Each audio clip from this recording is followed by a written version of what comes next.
Assalamualaikum warahmatullahi wabarakatuh. Teman-teman, selamat datang kembali di Dollar Hunter. Jadi di sini kita akan berbicara tentang perkembangan dan situasi terkini yang terjadi di seputar dunia cryptocurrency, teman-teman. Namun seperti biasa, sebelum kita berbicara tentang situasi yang ada di dunia kripto, mari hari ini kita berdoa bersama-sama memohon kepada Allah agar kita semua senantiasa diberikan nikmat berupa kesehatan dan juga diberikan keberkahan di dalam setiap rezeki yang kita terima pada hari ini, teman-teman. Oke teman-teman, hari ini kita akan jalan-jalan ke sebuah media online yang bernama Coin Caprica. Kita akan update informasi tentang perkembangan terakhir kasus pengadilan antara Ripple melawan SEC, di mana di dalam artikel ini dituliskan bahwa hari ini pengadilan memasuki babak akhir argumen dan akan menghasilkan keputusan yang akan mempengaruhi regulasi di seluruh instrumen kripto yang ada di Amerika Serikat, teman-teman. Jadi kasus hukum antara Ripple Lab dan Komisi Sekuritas dan Bursa Amerika Serikat telah mencapai titik kritis. Pengajuan pengadilan terbaru dari SEC ini menandai penyerahan terakhir sebelum Hakim Analisa Torres dari Distrik Selatan New York memutuskan fase ganti rugi di dalam kasus penting ini, teman-teman. Kemudian kalau kita lihat di dalam tulisan ini bahwa pada 20 Mei 2024 SEC mengajukan sanggahan komprehensif terhadap permintaan Ripple untuk merahasiakan dokumen keuangan tertentu dan bukti penting lainnya. Jadi surat SEC kepada Hakim Torres sangat menentang mosi Ripple untuk menyembunyikan data keuangan dan ketentuan kontrak yang penting untuk keputusan pengadilan tentang ganti rugi yang sesuai, teman-teman. Jadi pendirian dari SEC ini berakar pada prinsip akses publik terhadap dokumen pengadilan yang vital untuk transparansi dan akuntabilitas, teman-teman. Kemudian kalau kita lihat di sini, meskipun SEC setuju untuk merahasiakan 5 keseluruhan dokumen, mereka menentang permintaan Ripple untuk menyembunyikan angka keuangan utama dan ketentuan kontrak. Ini termasuk detail tentang kesehatan keuangan Ripple, kemudian volume penjualan XRP terbaru, dan rincian pendapatan dan pengeluaran yang penting untuk menilai kepatuhan dan potensi hukum, teman-teman. Dan SEC mengkritik upaya Ripple untuk menyembunyikan informasi ini. Jadi SEC menyatakan bahwa Ripple mengundang publik untuk menilai sikap SEC, jadi mereka tidak bisa secara bersamaan menyembunyikan bukti yang mendukung sikap itu. Jadi ini SEC menunjukkan kontradiksi dalam posisi publik dan legal yang dimiliki oleh Ripple, teman-teman. Kemudian juga kalau kita lihat di sini, Ripple berpendapat bahwa mengungkapkan detail keuangan yang sensitif itu akan merugikan posisi kompetitif mereka. Namun SEC membalas dengan menunjukkan ketidakkonsistenan di dalam argumen Ripple tentang relevansi dan sensitivitas informasi ini.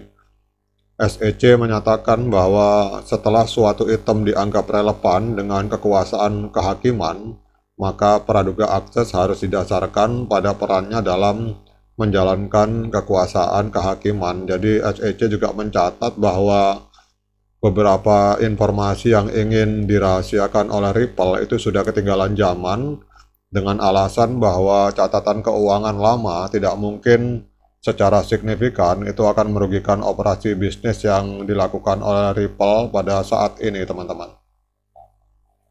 Kemudian kalau kita lihat di sini, ini yang penting, teman-teman, saat Hakim Torres melakukan persiapan untuk memutuskan kasus ini, industri kripto hari ini semua mengamati dengan cermat karena taruhannya sangat tinggi sekali. Kita tahu di sini bahwa SEC mengusulkan denda dan hukuman sekitar 2 miliar US dollar, sementara Ripple hanya sanggup menjalankan hukuman maksimum denda sebesar 10 juta US dollar teman-teman. Jadi langkah terakhir sebelum keputusan Hakim Torres ini adalah agar Hakim Netben menentukan apakah Andrea Vogt adalah saksi kunci atau saksi ahli yang dapat memperumit kasus ini teman-teman. Jadi kalau kita lihat di sini teman-teman, hasil dari kasus ini akan memiliki implikasi signifikan. Kita akan lihat saja apakah Hakim Torres ini akan memutuskan denda bagi XRP itu 2 miliar US dollar atau 10 juta teman-teman. Karena kalau misalkan 2 miliar itu sangat tidak masuk akal sekali hal yang dilakukan oleh SEC. Kemudian dengan adanya keputusan sidang, kita lihat di sini ini adalah sidang terakhir. Kita akan lihat nanti beberapa saat ke depan apa keputusan yang akan diambil oleh Hakim Torres. Tapi kita akan lihat dampaknya terhadap XRP teman-teman. Untuk hari ini XRP diperdagangkan di angka 0,5343 mengalami koreksi sebesar 1,13% dalam 24 jam terakhir.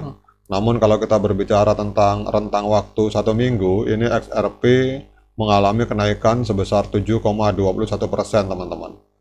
Jadi diperdagangkan hari ini di angka 0,5343 US dollar per satu token XRP. Namun yang menariknya teman-teman, walaupun belum ada putusan resmi dari Hakim Analisa Torres, namun kita lihat di sini ada lonjakan signifikan di dalam volume transaksi teman-teman. Jadi dalam 24 jam terakhir terjadi lonjakan yang menurut saya pribadi sangat signifikan di angka 27,2 US dollar.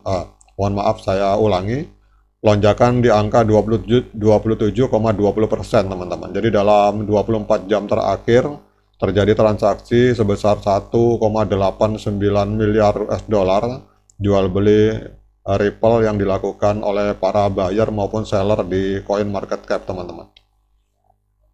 Kemudian kalau kita lihat untuk market capitalnya, ini XRP menempati peringkat ke-7, ada di angka 29,5 miliar US dollar. Nah, yang menariknya teman-teman, mungkin teman-teman ada yang menyadari atau mungkin ada yang tidak menyadari. Coba teman-teman perhatikan bahwa sepanjang 2-3 tahun kasus XRP menghadapi SEC, itu Ripple ini, XRP, tidak pernah terlempar dari peringkat 10 besar teman-teman. Bahkan ini ada di angka peringkat ke-7 teman-teman. Jadi walaupun XRP menghadapi kasus yang luar biasa, namun yang anehnya Ripple ini tidak pernah keluar dari peringkat 10 besar coin market cap teman-teman. Jadi kalau kita melihat di coin market cap itu Ripple sama sekali tidak pernah keluar dari peringkat 10 besar. Hari ini ada di peringkat 7. Sementara dulu kalau kita lihat Luna Classic langsung amblas teman-teman. Jadi kalau menurut saya kasus ini menurut pendapat saya pribadi ada bau-bau amis teman-teman. Artinya ada permainan di belakang layar antara pemerintah Amerika Serikat, Ripple, dan dunia pengadilan teman-teman. Mungkin teman-teman punya pendapat lain silahkan komen di kolom komentar. Jadi kalau bagi yang mau melakukan pembelian Ripple, teman-teman saya sarankan lakukan Dior, lakukan investigasi secara pribadi sebelum Anda memutuskan untuk membeli XRP. Namun kalau saya pribadi, saya sudah beli beberapa saat yang lalu, walaupun kondisinya masih floating minus, tetapi saya masih sangat optimis terhadap potensi masa depan dari XRP teman-teman. Karena tadi seperti yang saya nyatakan bahwa ini ada nuansa permainan. Karena kalau teman-teman mengikuti berita dari awal, kita tahu bahwa kebijakan ekonomi Amerika itu dipegang oleh The Fed. Dan rata-rata orang The Fed itu hari ini bekerja, setelah mereka pensiun, mereka bekerja di dalam Ripple teman-teman. Dan untuk hari ini adalah area yang positif untuk melakukan pembelian, tapi sekali lagi lakukan Dior, karena uang Anda adalah tanggung jawab Anda masing-masing. Oke teman-teman, demikian update informasi tentang kasus ini, semoga segera berakhir, dan kita bisa menikmati floating profit yang luar biasa apabila kasus ini berakhir teman-teman. Sekian dari saya, Assalamualaikum warahmatullahi wabarakatuh.